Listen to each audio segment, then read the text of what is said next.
Aleluia. Kim, seja bem-vinda. Em nome de Jesus, o Yuri batizou, ele é seu primo, você também batizou. Seja bem-vinda à nossa família na fé. Bem-vinda ao nosso estudo bíblico. Nós estamos estudando o livro de Juízes. Seja bem-vinda. Seja bem-vindo, Alexandre e outros que já têm o hábito de estar aqui conosco, todos bem-vindos, em nome de Jesus. Nós estamos estudando o livro de Juízes. Eu tenho o hábito de dizer para todos nós: separa um local onde você não vá dormir em cima da Bíblia. Existe uma luta grande, é uma plena segunda-feira, essa hora, tá todo mundo cansado, querendo dormir. Você vai lutar contra o seu corpo, fora o ataque espiritual que você está dedicando um tempo para a palavra. Então, separa um espaço. Deixe seu telefone no modo avião, pegue sua Bíblia, pegue umas anotações. A gente vai compartilhar algumas anotações que eu faço. Você pode tirar print, você pode anotar, você pode marcar na sua Bíblia. Separe uma água. Quem pode tomar café essa hora, quem não pode, prepara um chá. E fica ligado que a gente vai iniciar Juízes, o capítulo 8. Vamos orar? Senhor, nessa noite nós agradecemos a Ti pela Tua presença, pela Tua palavra, pelo Teu amor, por cada irmão e irmã que está aqui conosco nessa noite, aqueles que estarão no futuro. Pai de glória, nós agradecemos pela Tua palavra e por cada vida. Vá, Senhor, de forma transformadora nessa hora. Transforma a nossa mente, o nosso ser, nosso entendimento. A tua palavra que é alimento, Senhor. Vem nos alimentar, Espírito Santo. Vá de forma individual e de forma coletiva, transformando o nosso entendimento, a nossa mente, fazendo que a nossa mente seja uma mente transformada pela tua palavra, lavado por ti, Senhor. Nós louvamos, Pai, a ti. Não deixe que ninguém fique despercebido e com a mente confusa, mas que o Espírito Santo venha trazer o entendimento real da tua palavra nesta noite. Nós te agradecemos, no nome de Jesus. Amém. Juízes é o capítulo 8. Nós estamos falando de um personagem famoso da Bíblia chamado Gideão. Minha irmã, mas a gente já falou tanto de Gideão, foram alguns capítulos. Gideão é daquele tipo que tem uma história mais detalhada na Bíblia. Quem tem história detalhada no livro de Juízes, como Gideão, por exemplo, é Sansão. Ele tem vários capítulos que contam sobre ele. A gente falou mais de uma vez assim que o livro de Juízes é um livro atípico, é um livro diferente. É um livro muito diferente do que a gente está acostumado a ler. Eu não sei se você que está aqui já leu o livro de Juízes todo, mas não é difícil é, ler o livro de Juízes todo, até porque ele não é tão grande, os capítulos não são tão grandes. O livro de Juízes, deixa eu conferir para não falar errado, vai até o capítulo 21. Então, assim, não é um livro longo, mas é um livro que conta histórias, então é fácil de prender a nossa atenção. Mas é um livro que conta histórias de guerra, histórias de morte, histórias de assassinato, e a gente fica se perguntando o que isso está fazendo na Bíblia. Lembra que a Bíblia não esconde pecado, mas a Bíblia mostra que tem sempre perdão para o coração arrependido. Amém? Vamos lá, Juízes capítulo 8. Nós vamos ler do versículo 1 até o 9, que diz assim: a derrota de Zeba e Zalmuna. Lembrando mais uma vez, como a gente tem gente nova aqui, que o título que eu falo aqui é o que está na minha Bíblia. Talvez a sua esteja diferente ou não tenha título, não tem problema, tá? Esse título é para facilitar nosso entendimento, mas o escrito original lá tinha título? Não, não tinha nem capítulo e versículo. Esses capítulos e versículos foram colocados bem posteriormente para facilitar nossa leitura e nosso entendimento. Diz o seguinte, capítulo 8: os efraimitas perguntaram então a Gideão: por que você nos tratou dessa forma? Por que não nos chamou quando foi lutar contra Midian? E o criticaram duramente. Ele, porém, lhes respondeu: que é que eu fiz em comparação com vocês? O resto das uvas de Efraim não são melhores do que toda a colheita de Ebiezer? Deus entregou os líderes midianitas, Oreb e Zeeb, nas mãos de vocês. O que pude fazer não se compara com o que vocês fizeram. Diante disso, acalmou-se a indignação deles contra Gideão. Gideão e seus 300 homens, já exaustos, continuaram a perseguição. Chegaram ao Jordão e o atravessaram. Em Sucote, disse ele aos homens dali: Peço-lhes um pouco de pão para as minhas tropas. Os homens estão cansados e ainda estou perseguindo os reis de Midian, Zeba e Zalmuna. Os líderes de Sucote, porém, disseram: Ainda não estão em seu poder Zeba e Zalmuna? Por que deveríamos dar pão às suas tropas? É assim, replicou Gideão. Quando o Senhor entregar Zeba e Zalmuna em minhas mãos, rasgarei a carne de vocês com espinhos e espinheiros no deserto. Ali subiu a Peniel e fez o mesmo pedido aos homens de Peniel, mas eles responderam como os de Sucote. Aos homens de Peniel ele disse: Quando eu voltar triunfante, destruirei esta fortaleza. Até aí o versículo 9. Quando a gente lê aqui, a gente fica bem, né? Meu Deus, que situação! O pessoal vem tomar satisfação com Gideão, e Gideão ainda fica prometendo matar os outros. Meu Deus do céu. Para quem está aqui a primeira vez, eu aconselho depois, quando você puder, vai lá no canal da igreja e assiste os primeiros estudos de Juízes, os nossos capítulos anteriores, ou pelo menos os dois anteriores que falam de Gideão, como começou. Mas se você puder pegar desde a introdução, você vai entender do que se trata o livro de Juízes.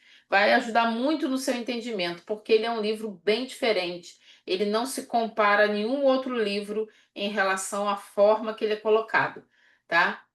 Então, a partir daqui, o livro de Juízes começa a dar uma guinada, vai começar a subir. O bumerangue da violência começa a voltar. Lembra que a gente falou que Juízes fala de muita violência? Tem aquela espiral que vai, né? O povo peca, abandona o Senhor, né? Peca, entra na idolatria. Aí o Senhor permite que eles sejam oprimidos, eles entram em desespero, clamam ao Senhor. O Senhor vai, responde o clamor, livra eles, eles se arrependem, passa um tempo, peca de novo e assim vai. Muito parecido com a gente, né? Vai esse ciclo vicioso, por isso que fala aqui que é um bumerangue. O que que vai acontecer? Agora a gente vai começar a ver a violência subir os degraus, vai aumentar o tom violento do livro de Juízes. Lembra? Nós falamos no começo que o livro de Juízes ele não está na ordem cronológica de acontecimentos, os capítulos, as histórias, mas está numa ordem de o que seria o melhor juiz, que foi Otoniel, o primeiro, né? Que seria um protótipo, um exemplo de juiz. E a coisa depois vai piorando. A gente vai vendo que os juízes vão cada vez ficando piores, apesar de serem pessoas usadas por Deus. Aí a gente pode entrar num conflito. Como que alguém que é usado por Deus, que fica cheio de Espírito Santo, que liberta o povo, pode ser tão cruel? Te apresento nós, os seres humanos. Tá? Quando a gente vê que no Antigo Testamento o Espírito Santo age de uma forma diferente do Novo Testamento. No Novo Testamento, o Espírito Santo ele entra e habita em nós e a gente precisa permitir sermos o quê? Transformados pela obra do Espírito Santo. O Espírito Santo ele é consolador, né? Ele é intercessor, ele nos dá autoridade, poder, mas ele principalmente ele precisa nos transformar de dentro para fora. Por isso que tem o fruto do Espírito. Nós precisamos ser árvores de frutos bons. No Novo Testamento, o Senhor Jesus diz: não pode uma videira, o que é uma videira? Que dá uvas, dar figos.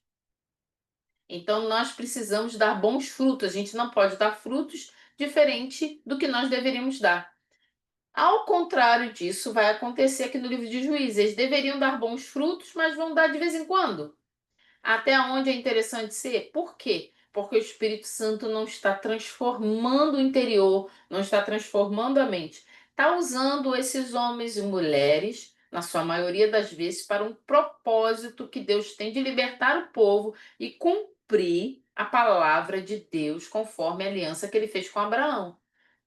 Então a gente vê essa diferença do agir do Espírito Santo aqui no Antigo Testamento.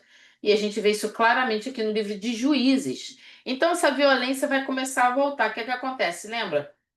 Gideão, ele vai com 300 homens, vence aquela uma guerra, ele ainda está aqui lutando. A gente viu no capítulo 6 e 7 a história de Gideão. Depois ele, no capítulo 7, ele vence os midianitas. Só que no 8 ele ainda está perseguindo os reis, tá, de Midian, que são Zeba e Zalmuna. Então ainda não acabou completamente a guerra aqui, a luta entre eles. Então essa violência vai ser como o que que é um bumerangue? É algo que vai e volta. Fez comigo, eu faço. Olho por olho, dente por dente. Você não me ajudou, eu não te ajudo. A gente vai ver isso acontecer daqui para frente em uma. Vai escalonar, quer dizer, subir os degraus, aumentar, tá bom? Então a gente vai ver que vai começar a voltar lutas entre as tribos. Lembrando que tribos, tá? Para entender melhor sobre tribos, convido você a assistir o nosso estudo de Josué, tá lá no canal do YouTube. Então, lutas entre tribos, patricídio, morte entre parentes, matar pai, idolatria descarada, suicídio, violação selvagem, guerra civil. Meu Deus! Gente, eu acho que esses canais de streaming estão perdendo muito tempo em ficar criando muita coisa assim, né? Porque essas minisséries, essas séries de guerras, de luta e de planejamento de reis contra um rei contra o outro, é, esse tipo de coisa, vocês estão me entendendo? Eles estão perdendo tempo. Eles podem pegar a Bíblia e fazer muitas séries e muitos episódios, porque juízes dá para fazer muita coisa. Então a gente vê aqui muita guerra civil, uma violação contra as leis, uma maldade gritante. Por quê? Por quê? Quando a gente viu no começo, não havia rei Israel e o povo fazia o que bem entendia, entendendo que um rei não resolve o problema, um rei humano. Todo esse problema de juízes e mostrando que gira, gira, gira e para no mesmo problema, gira e para no mesmo problema, aponta para Jesus. Ele é a solução do problema. É o nosso caso. Quando a gente não quer nada com Jesus, a gente roda, roda, roda, vai lá na igreja. Aí a coisa dá uma aliviada, a gente sai, roda, roda, roda e volta. Se a gente não firma com Jesus e não coloca ele no centro da nossa vida, como Rei, Senhor, Salvador, a gente vai ficar nesse bumerangue aqui, igual o livro de Juízes, tá?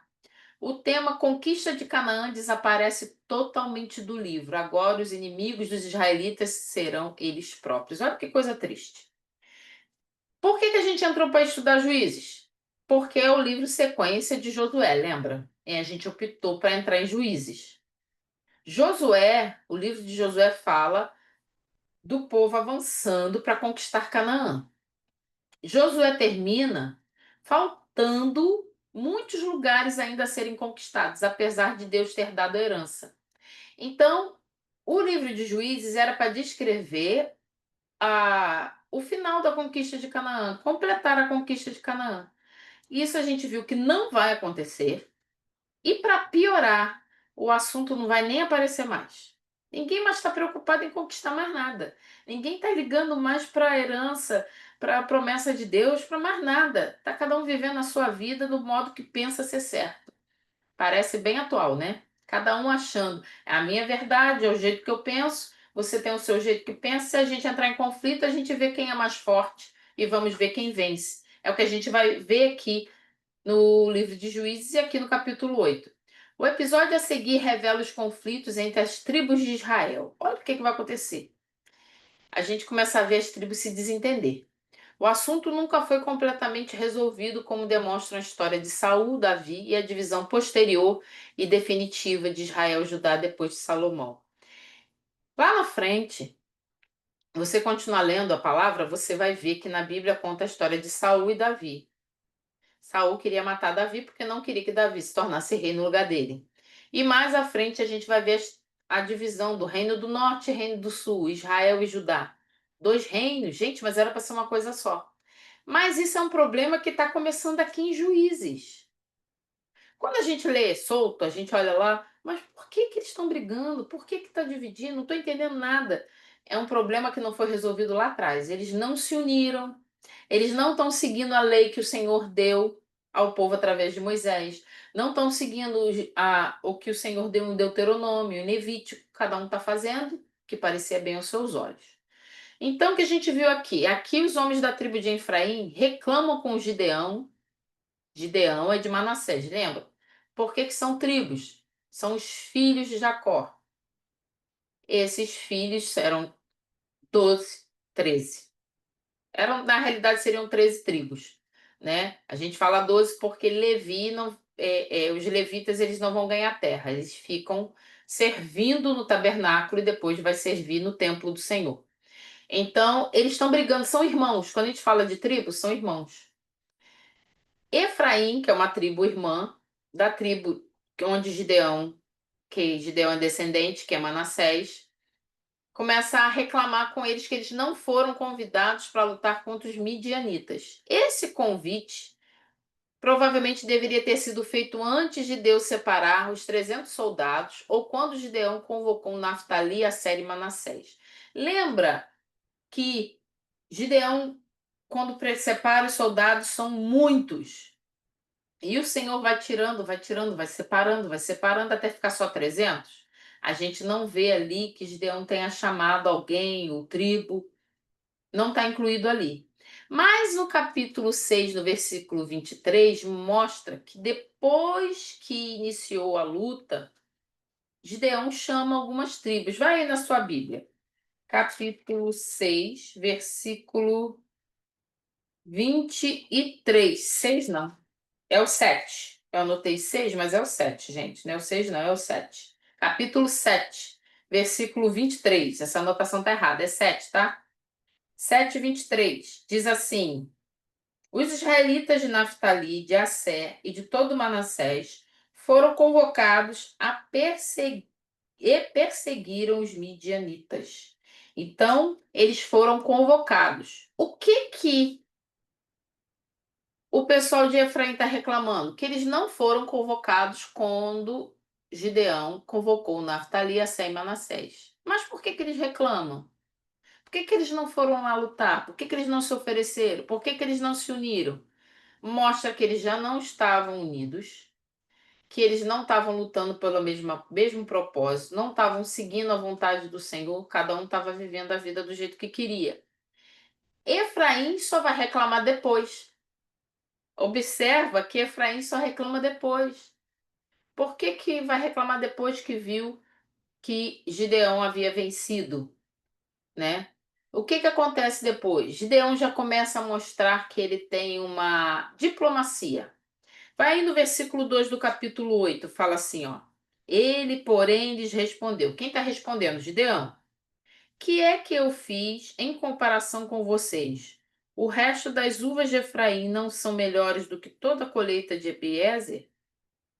Deus entregou os líderes midianitas, Oreb e Zeb, nas mãos de vocês. O que pude fazer não se compara com o que vocês fizeram.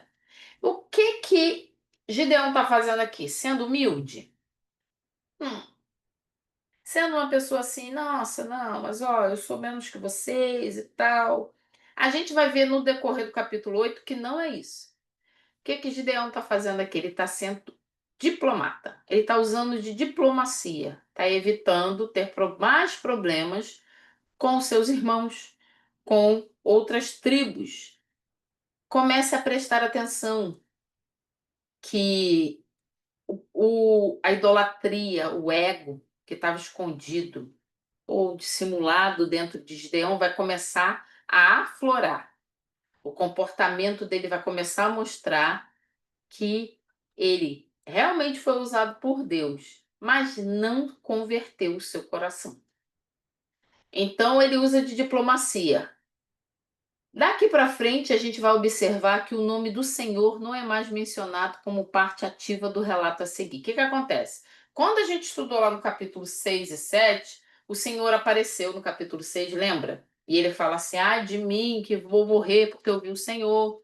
Tem aquela coisa toda. No 7 fala que o Senhor está com ele. Vamos pelo Senhor e por Gideão. Só que aqui no capítulo 8 a gente não vai mais ouvir falar o nome do Senhor.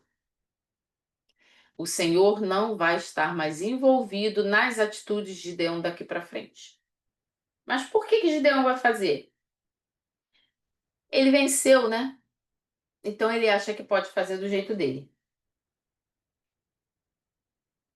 O que fica claro nessas reclamações e ameaças é que o problema entre as tribos de Israel vão além da falta de cooperação, da divisão e da ausência de uma identidade comum do povo, o que por si só já são assuntos graves. Trata-se de algo ainda pior: a total desconfiança, inimizade, ânimos acalorados, a tal ponto que a qualquer momento poderiam iniciar uma guerra entre eles mesmos.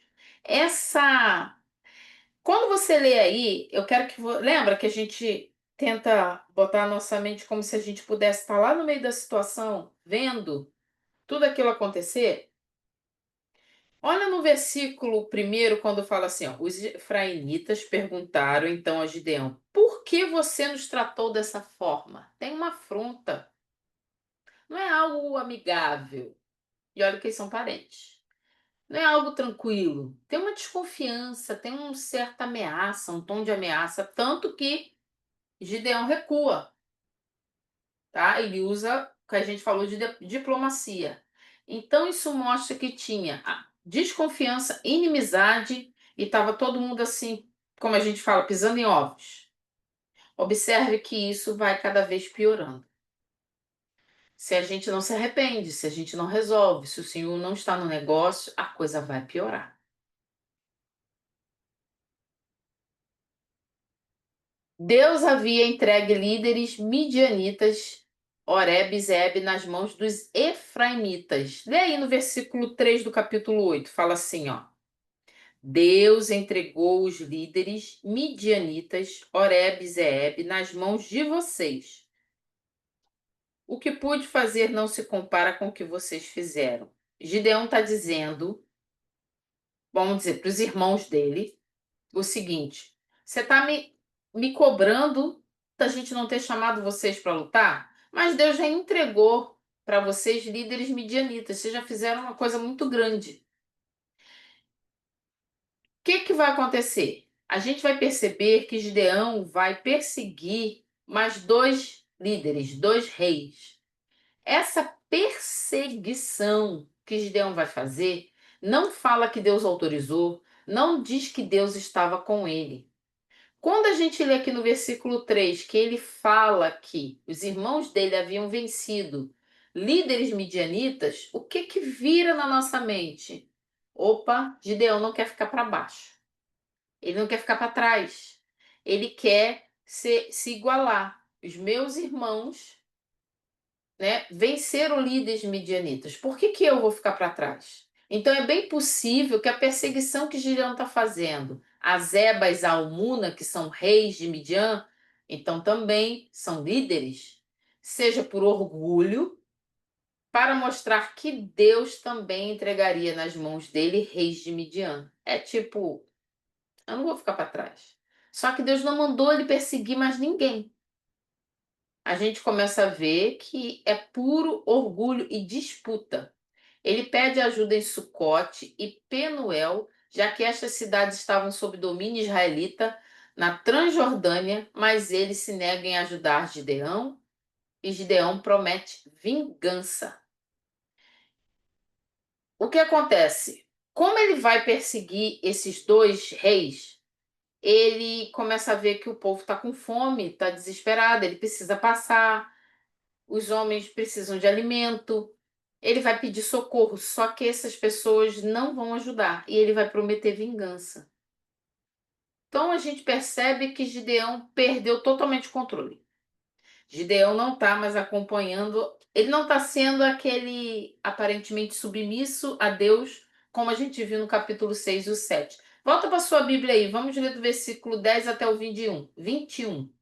Guerras internas que vão acontecer. Do 10 ao 21. Ora, Zeba e Zalmuna estavam em Carcó, com eles cerca de 15.000 homens. Estes foram todos os que sobraram dos exércitos dos povos que vinham do leste, pois 120.000 homens que portavam espada tinham sido mortos.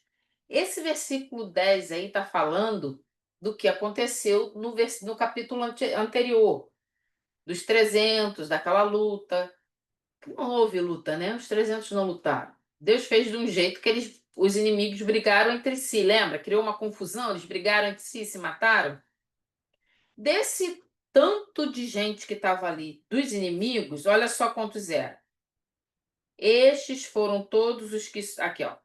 Ora, Zeba e Zalmuna, versículo 10, estavam em Carcó, e com eles cerca de 15.000 homens. Então, junto com esses dois reis, tinham 15.000 homens, tá? Estes foram todos os que sobraram dos exércitos dos povos que vinham do leste. Esses 15.000 homens foram os que sobreviveram do capítulo 7, pois 120.000 homens que portavam espada tinham sido mortos. Então, no capítulo 7, haviam morrido 120.000 homens, com os 300 de Gideão, que Gideão tinha usado, né? Aqueles 300 que o Senhor havia separado, mais o que a gente leu ali no versículo 23, que são o pessoal de Naftali, de Asser e de Manassés, porque ele convocou. Deus não mandou ele convocar ninguém, né? Mas ele convocou. Segue aí na sua Bíblia. Versículo 11. Gideão subiu pela rota dos nômades, a leste de Noba e Jogbé, acho que é isso, gente, e atacou de surpresa o exército. Zeba e Zalmuna, os dois reis de Midian, fugiram, mas ele os perseguiu e os capturou, derrotando também o exército. Depois, Gideão, filho de Joás, voltou da batalha pela subida de Eres. Ele capturou um jovem de Sucote e o interrogou, e o jovem escreveu para Gideão os nomes dos 77 líderes e autoridades da cidade. Gideão foi então a Sucote e disse aos homens de lá: Aqui estão Zeba e Zalmuna, acerca dos quais vocês zombaram de mim, dizendo: Ainda não estão em seu poder Zeba e Zalmuna? Por que deveríamos dar pão aos seus homens exaustos? Gideão prendeu os líderes da cidade de Sucote, castigando-os com espinhos e espinheiros do deserto. Depois derrubou a fortaleza de Peniel e matou os homens daquela cidade. Então perguntou a Zeba e Zalmuna: Como eram os homens que vocês mataram em Tabor? Eram como você, responderam. Cada um tinha o porte de um príncipe. Gideão prosseguiu: Aqueles homens eram meus irmãos, filhos de minha própria mãe. Juro, pelo nome do Senhor, que se vocês tivessem poupado a vida deles, eu não os mataria. E Gideão voltou-se para Jéter, seu filho mais velho, e lhe disse: Mate-os. Jéter, porém, teve medo e não desembainhou a espada, pois era muito jovem. Mas Eba e Zalmuna disseram: Venha, mate-nos você mesmo. Isso exige coragem de homem. Então Gideão avançou e os matou, e tirou os enfeites do pescoço dos camelos deles. Quando a gente lê isso aqui, a maioria das pessoas, não vou falar todo mundo, mas muitos, leem isso aqui tipo: Uau, Gideão matou, fez assim, matou o inimigo, acabou com ele, né? Esmagou com um espinho, e o outro debochou e ele matou. Gente, a gente tem que prestar muita atenção, muita atenção quando a gente lê. Em nenhum momento nós estamos vendo Deus assinar embaixo nas atitudes de Gideão aqui. Deus não está compactuando com essa violência. Deus não está compactuando com o deboche, com o orgulho, com a disputa, com a maldade, com a arrogância. com o terror, com colocar seu próprio filho para matar alguém. A gente não vê em nenhum momento dizer que Deus estava compactuando com isso. Então a gente precisa ficar atento. Ah, minha irmã, então por que está na Bíblia? Porque a Bíblia não esconde pecado. Porque a Bíblia usa pessoas para nos ensinar como ser e como não ser. Isso é um exemplo de como não agir. Então, aqui a gente fica sabendo que Deus havia matado 120 mil homens. Isso foi um milagre. Agora restavam cerca de 15 mil. A coalizão, lembra que coalizão é o quê? União, tá? Junta um reino daqui, outro reino dali, outro reino dali, junta todo mundo para lutar contra alguém. Isso é uma coalizão. A coalizão que Gideão enfrenta é de 135 mil soldados. É de se perguntar o que aconteceu com toda a segurança de vitória que tinha com 300 soldados, se afinal de contas precisou de ajuda de várias tribos. E depois disso ainda restam 15 mil combatentes midianitas em pé. Ele estava cheio de orgulho, lembra? Não, eu vou lá e vou perseguir, vou pegar os reis. Só que ele não fez do jeito que o Senhor falou. O Senhor falou que eram só 300 homens que eram para lutar. Cadê a coragem? Gideão finalmente consegue vencer os midianitas restantes, capturando Zeb e Zalmuna, os reis de Midian. Não há menção de envolvimento do Senhor nessa batalha. Sempre preste atenção. Não há menção do nome do Senhor. Deus não está participando disso. Por se considerar um homem de palavra, tem de cumprir as ameaças que havia feito. Quem nunca ouviu isso? Ou não fez uma coisa parecida com essa? Não, mas eu dei a minha palavra, eu tenho que ir cumprir a minha palavra. Claro, a palavra do cristão tem que ser sim, sim, não, não. Mas existem situações que, pensa, você ou eu, no auge de uma ira, de um descontrole emocional, totalmente sem o domínio do Espírito Santo, dominado pela raiva, por qualquer outra coisa que não seja o Espírito Santo, vai dar problema. E eu dou a minha palavra que eu vou me vingar, que eu vou voltar, o que eu vou fazer. Não, eu sou servo de Deus. Se eu disse que eu vou fazer, eu tenho que fazer. Se eu realmente sou um servo do Senhor, eu vou reconhecer que eu pequei, vou me arrepender, dizer, eu disse que eu ia fazer, mas estava errado. Eu me arrependo e não vou fazer aquilo que eu disse que eu ia fazer. Como também serve quando a gente diz que não vai fazer, tanto para o sim quanto para o não. Isso é ser uma pessoa sem palavra? Não, é ser uma pessoa corajosa, de coração arrependido, que quando cai em si se arrepende, pede perdão e decide não fazer aquilo que prometeu fazer, sabendo que aquilo está errado. Não é o que acontece aqui com o Gideão, não, ele é um homem de palavra. Nossa, Gideão prometeu, ele foi lá e cumpriu. À custa de quê? De vidas? Da vida de pessoas? A gente não pode agir assim. Então ele fala: deixe-me matar os midianitas e então virei atrás de vocês. Aí ele cumpre a palavra, né? A gente vai ver que lá na frente ele não vai cumprir palavras, a palavra dele quando não é como ele gostaria que fosse, né? A gente cumpre quando convém.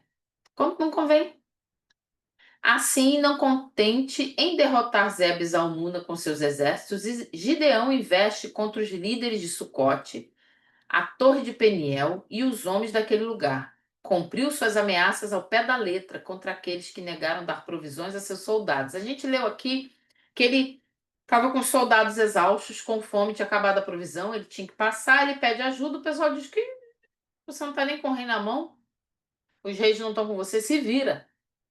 Ele, com raiva, muita ira, o que que ele faz? Ele promete se vingar. E ele volta e se vinga e faz exatamente o que falou. O Senhor mandou ele voltar para matar alguém? Para se vingar de alguém? O Senhor não está participando disso. Agora, a guerra que tinha o propósito de glorificar a Deus e libertar o povo da opressão midianita se torna de cunho pessoal. Olha como é que a coisa está mudando, gente. Quantas vezes, né? A gente olha assim, nossa, a pessoa começou tão bem, mas está terminando tão mal. Como era tão usado por Deus, agora está ferindo. Está agindo assim porque se nós não permitirmos que o Espírito Santo nos transforme todos os dias, nós somos uma cópia de Gideão, ou até pior do que ele. Então a coisa virou pessoal.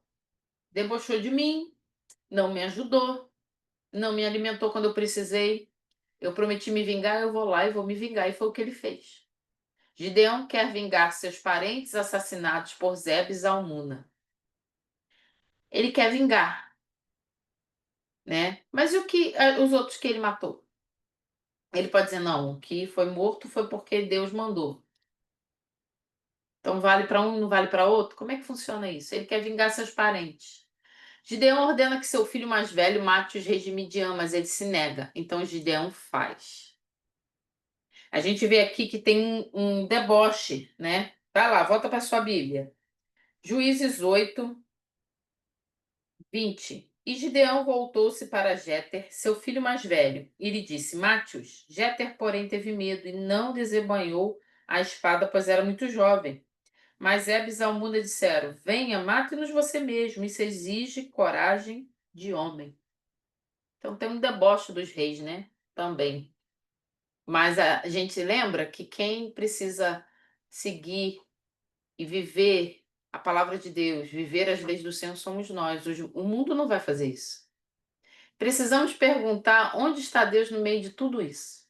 Quando a gente lê uma coisa dessa, o Senhor nos chama a perguntar: cadê Deus no meio dessa confusão?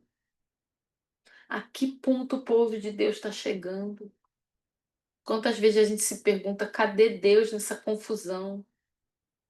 Hoje a gente pergunta: cadê Deus no meio do povo de Deus? No meio de tanta heresia, de tanto escândalo, de tanta maldade, tanto roubo, tanta prostituição, tanto adultério, tanta idolatria, feitiçaria. Gente, o livro de Juízes é muito atual.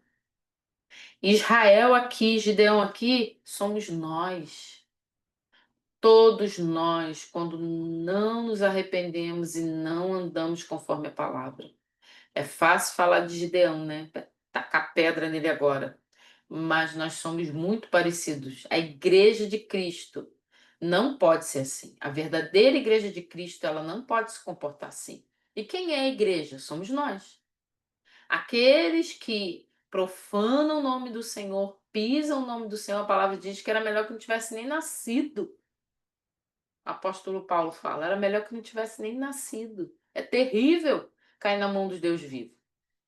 É certo que Israel tem o direito de se livrar de seus opressores, mas dessa maneira, o que eu falei agora, o leitor se alegra quando vê Gideão, que ele usa uma tática que confunde os midianitas opressores e que, em consequência disso, mata uns aos outros.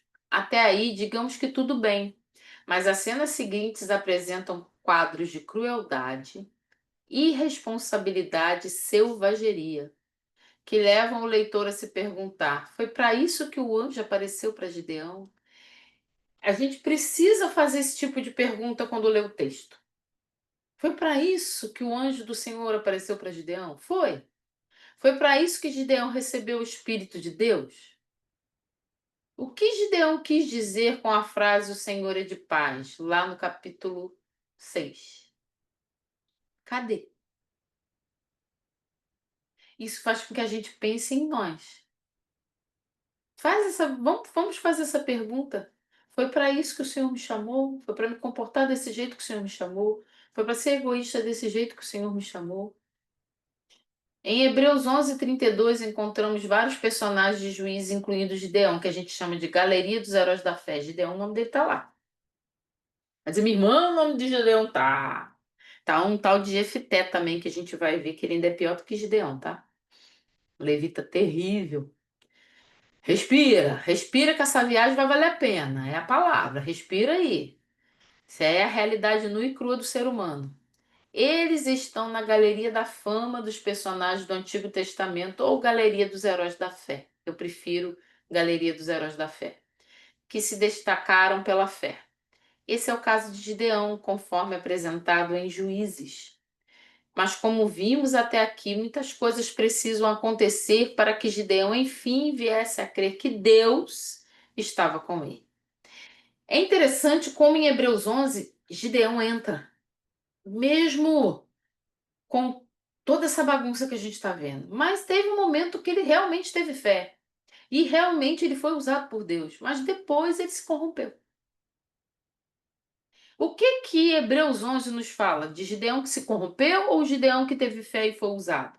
O Gideão que teve fé e foi usado. Não o Gideão que se corrompeu, não pós, né? Quando ele começa a agir de forma diferente, tá? Ah, se é visto como exemplo, será apenas até ali, foi o que eu acabei de falar. Porque os detalhes que a própria Bíblia nos dá mostram claramente que Gideão não apenas abusou do seu poderio militar, como também quis converter o próprio filho em assassino. Matou muitos israelitas e acabou levando seus seguidores à idolatria. Minha irmã, não vi ele matar israelita nenhuma, porque a gente ainda não terminou a história dele. Vai levar os seus seguidores à idolatria. Essa é a apresentação completa de Gideão em Juízes. A tentação do leitor da Bíblia, nós, né, é ver somente as coisas boas do personagem, da pessoa ali. E a gente precisa ver todos os lados, porque a Bíblia não esconde o pecado. A Bíblia é muito realista. Gente, a Bíblia não é como um conto de fadas, um livro de romance, um livro de história que coloca um herói que não tem nada de errado. O único que não tem nada de errado é Jesus. E ele não é o herói, ele é Salvador. O único que não pecou, o único que não vai se corromper é Jesus. O resto, a gente não precisa nem dizer. Segue aí. Versículo 22 até o 28. Deixa eu ver a hora, gente. Falta pouco. Os israelitas disseram a Gideão: Reine sobre nós, você, seu filho e seu neto, pois você nos libertou das mãos de Midian. Olha que coisa mais doida. Ai, Jesus nos ajuda, pelo amor de Deus. Pai, nos ajuda. Como a gente tem uma mente pecadora, como é difícil. Ao invés do povo adorar o Senhor que havia libertado, não, Gideão é o cara. Não, é Gideão. Lembra que a gente falou da outra vez? Ah, o Senhor fez através de mim. Não, teve tantas pessoas que se converteram quando eu preguei. Não, foi o Senhor que convenceu, mas ele me usou. Lembra disso? Aí o ser humano, que é muito fácil de botar o holofote em outra pessoa, fizeram isso. Reina você, seu filho e seu neto, porque foi você que nos libertou das mãos de Midian. Não foi. Desde o começo o Senhor falou. Quando ele fala para Gideão, ele fala assim: tem gente demais ali, lembra? Tem gente demais, tem muitos soldados. Vamos diminuir isso aí para não achar que foi você ou que foi Israel com as suas próprias mãos e as suas próprias forças que conseguiram vencer. Tem que mostrar que foi o Senhor. Já esqueceu? A gente é rápido demais para esquecer. Versículo 23. Não reinarei sobre vocês. Respondeu-lhes Gideão. Nem meu filho reinará sobre vocês. O Senhor reinará sobre vocês. Nossa, que homem humilde, né? Não, eu não vou reinar, não. Quem vai reinar é o Senhor. 24. E prosseguiu. Só lhes faço um pedido. Opa, tem um porém. Ih, não, é o Senhor, mas. Não, é o Senhor que vai fazer, mas. Não, toda a glória do Senhor, mas tem um porém. Só lhes faço um pedido que cada um de vocês me dê um brinco da sua parte dos despojos. Os ismaelitas costumavam usar brincos de ouro. Eles responderam: De boa vontade daremos a você. Então estenderam uma capa e cada homem jogou sobre ela um brinco tirado de seus despojos. O peso dos brincos de ouro chegou a 20,5 quilos, sem contar os enfeites, os pendentes e as roupas de púrpura que os reis de Midian usavam e os colares que estavam no pescoço de seus camelos. Gideão usou o ouro para fazer um manto sacerdotal que ele colocou em sua cidade, em Ofra. Todo Israel prostituiu-se, fazendo dele objeto de adoração, e veio a ser uma armadilha para Gideão e a sua família.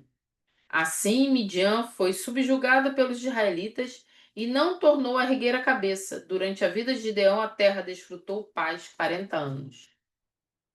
Ai, Jesus, respira aí, gente. Os israelitas ficaram tão impressionados com as contundentes vitórias de Gideão que querem fazer dele rei e fundar. Esse era tinha que ser um R, tá, gente? Fundas. E fundar uma dinastia. Isso aí é a minha digitação maravilhosa. O que que é uma dinastia?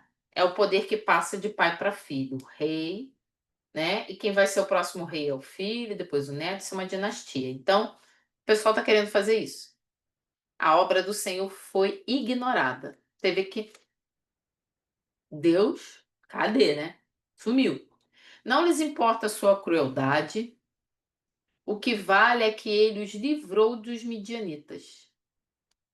Não importa os meios, o que interessa é o resultado. Quem nunca ouviu essa frase? Ah, não se importa não. O importante é que deu certo. O importante é que funcionou. Gideão dá uma resposta que todos nós aplaudiríamos, mas que é puro vocabulário religioso e vazio.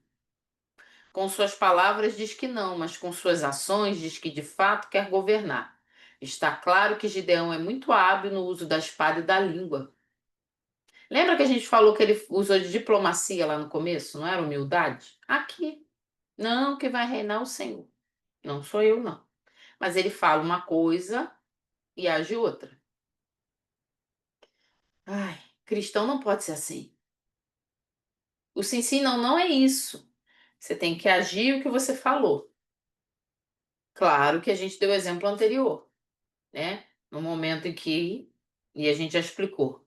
Mas aqui, se ele disse que o Senhor não ia reinar, que o Senhor ia reinar, quer dizer que não, não era ele que ia reinar, mas o Senhor, ele deveria fazer isso. E não é isso que a gente vai ver ele fazer. Ele rejeita a proposta de ser governante e de fundar uma monarquia, porque o Senhor os governará. Imediatamente, sem qualquer dissimulação, Gideão se comporta como um rei. Ele começa a cobrar imposto.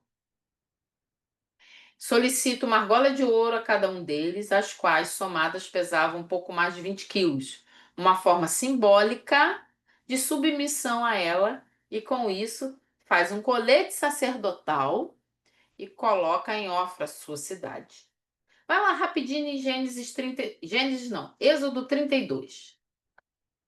Não vamos ler o capítulo todo, mas acho que o comecinho já dá para a gente ter uma ideia do que eu quero falar. Deixa marcado aí Juízes 8, porque a gente vai voltar para encerrar. Gente, respira, a gente está quase acabando, tá?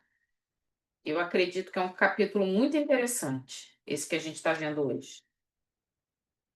Êxodo 32. A minha Bíblia tem o título assim, o bezerro de ouro. O povo, ao ver que Moisés demorava a descer do monte, juntou-se ao redor de Arão e lhe disse: Venha, faça para nós deuses que nos conduzam, pois a esse Moisés, o homem que nos tirou do Egito, não sabemos o que lhe aconteceu. Respondeu-lhes Arão: Tirem os brincos de ouro de suas mulheres, de seus filhos e de suas filhas, e tragam-nos a mim. Todos tiraram seus brincos de ouro e os levaram a Arão. Ele os recebeu e os fundiu, transformando-os tudo num ídolo, que modelou com uma ferramenta própria, dando-lhe a forma de um bezerro. Eita! Tá a gente voltando pro velho e maldito pecado. A gente Nós não somos criativos para pecar, tá, gente? A gente moderniza, a gente usa internet, a gente passa text, a gente entra em site que não devia, a gente usa um monte de coisa diferente, mas o pecado é tudo mesmo, é idolatria, prostituição. E aqui, acontecendo de novo, não fez um bezerro, mas fez um manto sacerdotal, ou um colete sacerdotal. No versículo 27 de Juízes 8, Gideão usou o ouro para fazer um manto sacerdotal. Em algumas traduções pode estar colete, que ele colocou em sua cidade. A intenção de Gideão era glorificar a si mesmo, dando origem a um culto de si mesmo. Tal como os reis cananeus. Olha, lembra que a cultura tinha misturado. Ninguém consegue separar quem é o que é crente, quem é do mundo. Ninguém consegue separar Israel dos cananeus. Como resultado, seduz toda Israel a se prostituir. Toda vez que a gente vê o povo de Deus adorar outro Deus e servir outro Deus, achando que pode misturar o Senhor e outro Deus, a Bíblia chama de prostituição, traição, usa nome pesado. O nosso Deus não aceita isso. Israel não discerne o jogo de Gideão, porque as vitórias militares deslumbraram o povo de tal modo que sua capacidade de avaliar o governante de forma crítica foi anulada. O poder militar se converteu em seu novo Deus. Deus é só uma estátua? Deus é só um. Tem que ter um nome de uma pessoa? O poder militar aqui virou um Deus, porque olha só, ele venceu. Nós estamos por cima agora, não importa os meios, contando que tudo esteja do jeito que a gente quer, tá tudo bem. Então, o novo Deus aqui agora é o poder militar, é a segurança militar do povo. A corrupção em que Israel cai por causa do colete sacerdotal é uma crítica expressa a Gideão que, na verdade, vai além do colete da idolatria. O escritor bíblico cumpre em seu tempo e nos exemplifica um trabalho indispensável na sociedade. Isso é muito claro para a gente os dias de hoje. Exigir dos governantes, nós precisamos exigir dos governantes uma conduta que esteja em conformidade com as leis que os regem e expor a cegueira de um povo disposto a aceitar crueldades espantosas apenas para ter como governante um guerreiro inseguro que os faz se sentirem seguros. O que isso tem a ver com os dias de hoje, minha irmã? Tudo! Quando a gente olha para um governante, para um líder político, para um líder seja do que for, até, sei lá, para um líder do lar, ou nós tomamos uma posição em casa, ou um líder político, principalmente líder político. Não, esse aqui, não, essa pessoa vai resolver o problema. Esse foi Deus que enviou, ele não tem nada de errado, tá tudo correto. Então, quando essa pessoa usa de crueldade para alcançar aquilo que ele prometeu numa promessa política, a gente finge que não vê. Usa de meios errados para alcançar aquilo que ele prometeu, para cumprir o que ele prometeu, afinal, o que ele prometeu não tinha como fazer da forma certa e a gente não se deu conta, a gente apoia, a gente está pecando. O que a gente conversou um pouco antes aqui, antes da gente iniciar o estudo? Sobre a perseguição aos cristãos, lembra? É terrível. São mortos mais cristãos hoje do que no início, na igreja primitiva, todos os dias. Mas nós também precisamos nos compadecer e orar por aqueles que também são mortos, são assassinados por suas outras opiniões ou por suas outras religiões, pelos deuses que eles servem. Temos liberdade, então, de apoiar aquele que resolve perseguir e matar pessoas que creem de forma diferente da nossa? Não, está errado. Ah, mas se ele fizer isso, nós estaremos seguros. Ele vai estar matando os nossos inimigos. Afinal, quando eles estavam no poder, eles matavam os cristãos. Não foi isso que o Senhor ensinou. Nós alcançamos o próximo através do amor. É o amor que constrange. Claro, nós precisamos de leis, precisamos de muita coisa, mas nós precisamos também entender que a mesma espada que fere o inimigo será usada contra mim, tá? Em termos teológicos agora, o que aconteceu com Israel? Eles desobedeceram a Deus e perderam a confiança nele. Em termos sociológicos, na sociedade, no dia a dia, perderam a humanidade, a compaixão, o juízo e o bom senso. Meu Deus do céu! Quantas vezes, né? O cristão não pode agir assim. Nós não podemos esquecer de Deus, desobedecer ao Senhor, perder a confiança nele, perder a humanidade, perder a compaixão. Nossa, mas ele fez isso comigo, mas ele fez aquilo, mas ele fez outro. Nós precisamos ter compaixão, precisamos exalar, transbordar o amor do Senhor, precisamos ter bom senso, por favor, gente. Vamos voltar a ter bom senso. O fato de Israel ter subjugado os midianitas e obtido 40 anos de paz deve ser lido da mesma maneira com que lemos o não de Gideão à oferta de governo. Quando a gente leu ali que ofereceram o governo para Gideão, o que é que ele falou? Não, quem vai governar é o Senhor. Mas a gente viu que não é isso que está acontecendo. Então foi um não, tá? Disfarçado de sim. Essa paz aqui é uma paz disfarçada, é um domínio, tá? É uma paz a que custo? De que forma? É a paz ao preço da idolatria e da perda dos caminhos de justiça traçados em Deuteronômio. E o restante do livro de Juízes a gente vai ver isso. Segue aí na sua Bíblia, versículo 29. Vamos ler do 29 ao 35. Jerubaal, filho de Joás, retirou-se e foi para a casa onde ficou morando. Teve 70 filhos, todos gerados por ele, pois tinha muitas mulheres. Sua concubina, que morava em Siquém, também lhe deu um filho, a quem ele deu o nome de Abimeleque. Gideão, filho de Joás, morreu em idade avançada e foi sepultado no túmulo de seu pai Joás, em Ofra dos Abiesitas. Logo depois que Gideão morreu, os israelitas voltaram a prostituir-se com Baalaíns, cultuando-os, ergueram Baal-Berite como seu Deus. E não se lembraram do Senhor, o seu Deus, que os tinha livrado das mãos dos seus inimigos em redor. Também não foram bondosos com a família de Jerubaal, isto é, Gideão, pois não reconheceram todo o bem que ele tinha feito a Israel. Na segunda-feira que vem, que não vai dar tempo, já são 10h09, nós vamos falar sobre esse finalzinho aqui do capítulo, que é importante, tem umas coisas que eu quero chamar a nossa atenção, e a gente vai iniciar o capítulo 9, que a gente não vai conseguir concluir na próxima segunda, porque olha aí na sua Bíblia como é grande.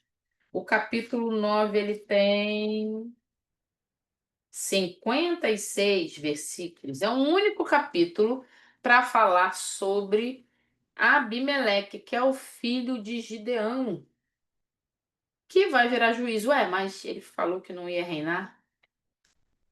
A gente vai falar sobre o finalzinho, que a gente vai falar, por exemplo, eu quero que você fique com uma pergunta para a próxima segunda-feira.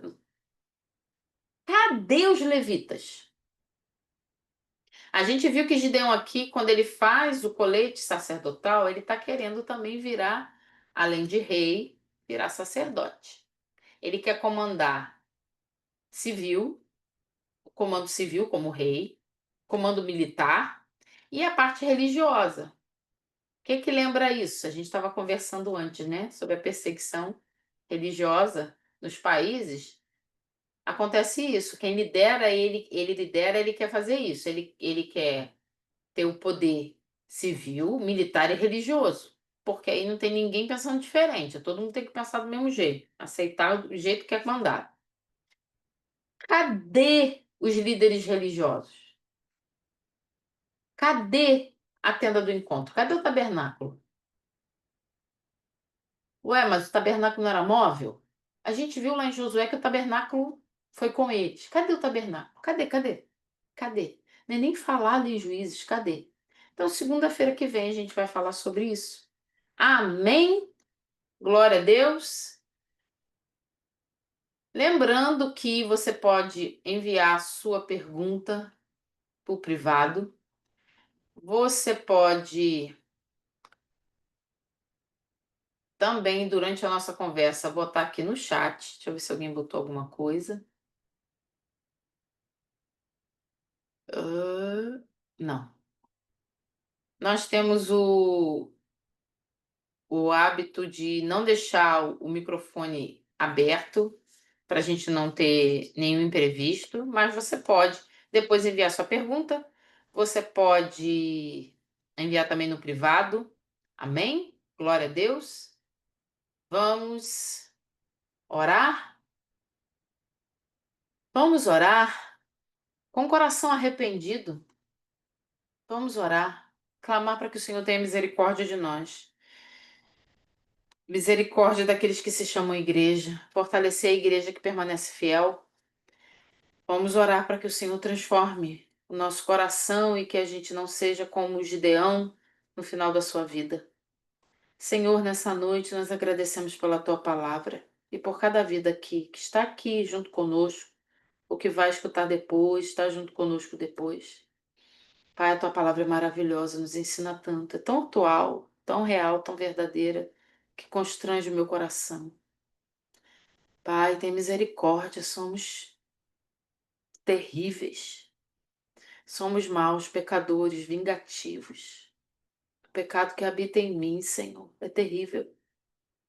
Pai, nos perdoa. Perdoa o orgulho, a disputa. Perdoa-nos, Senhor, quando queremos, Pai, bater de frente com alguém, nos vingar. Oh Deus, arrumar uma briga, voltar para mostrar que somos de palavra. Senhor, nos perdoa quando somos dissimulados. Tantas vezes fomos dissimulados. Fingimos, Senhor, ser obedientes quando os nossos comportamentos mostram totalmente errado, quando os nossos atos são totalmente diferentes daquilo que falamos. Pai, nos perdoa, isso é terrível, que vergonha. Traz a nós essa vergonha. Um coração quebrantado, Senhor, quantas vezes falamos, mas agimos de forma tão diferente. Nos perdoa. Pai, nos perdoa, somos fracos, nos ajuda, Espírito Santo. Com o coração quebrantado e arrependido, nessa noite eu lhe peço, Espírito Santo, nos ajuda. Aos nossos lábios serem o sim de Deus e o não de Deus, e não o nosso sim ou o nosso não. Pai, nos ajuda a ter comportamento parecido com o teu.